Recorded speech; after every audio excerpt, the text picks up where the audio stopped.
Amerika Ovozi radiosi Gretsiya xalqi Yevropani takabbirona rad qildi mavzuli xabar e'lon qildi.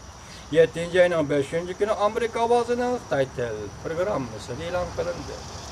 Gretsiya xalqi mutlaq ko'p sonliq ovoz bilan qarz bergisiz davlatlarning iqtisod sohasida qisqartish tadbirlarini, shu orqali Gretsiya hukumati jiddiy yordamga erishadigan talablarni rad qildi. Yakshanba kuni referendum o'tkazib, %61% Gretsiya xalqi Yevropa rahbarlarining ogohlantirishlarini taskinlik bilan rad qildi. Izchil oldi Gretsiya xalqining qarishtirib, bilat tashlashga rag'batlantirgan Gretsiyaning vaziri umumiy xalq bilat tashlashdan keyin bugun biz demokratiyaning g'alabasini tabriklaymiz deb davladi. Ben nutq so'zladi.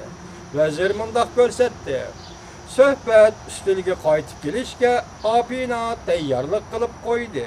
Xalq bergan huquq bilan texnik qattiq vosita qo'llanib, qarz bergich davlatlar bilan texnik yaxshi bir kelishim hosil qilamiz. Gretsiyaning o'qitish partiyalari Gretsiyaning 19 davlati Yevropa guruhidagi a'zolik o'rnining xatar ichiga tushib qolishini tanqidladi. Yevropa rahbarlari mundaq ko'rsatdi. Salbiy natija bergan referendum Gretsiyaning Yevropa pul birligi rayidan ayrilganligini, siyosiy sahnada Yevropa bilan Gretsiyaning har kim o'z yo'liga mangdiganligini ko'rsatib berdi. Gretsiya bayram bo'ldi. Yer shari bo'ylab iqtisodiy kasodchilik yetib keldi.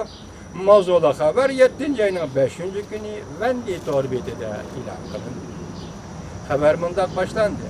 Gretsiya tunigan tarixiy xarakterli referendum o'tkazib, tekshirishga qaraganda Gretsiya xalqi xalqaro qarz bergich davlatlarga yo'q dedi.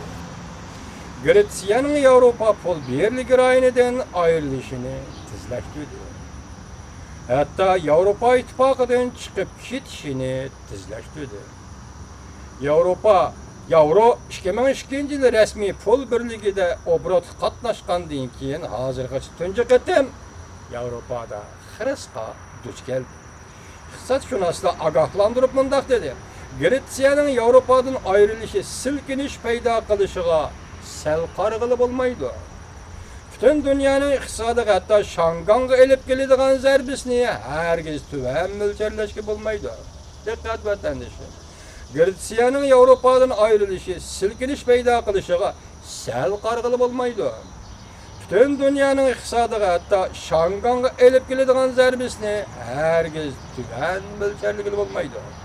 2008-yil yuz bergan dunyoviy iqtisodiy krizisdan ortiq kriz bilan zarba elib kelishi mumkin. Analiz.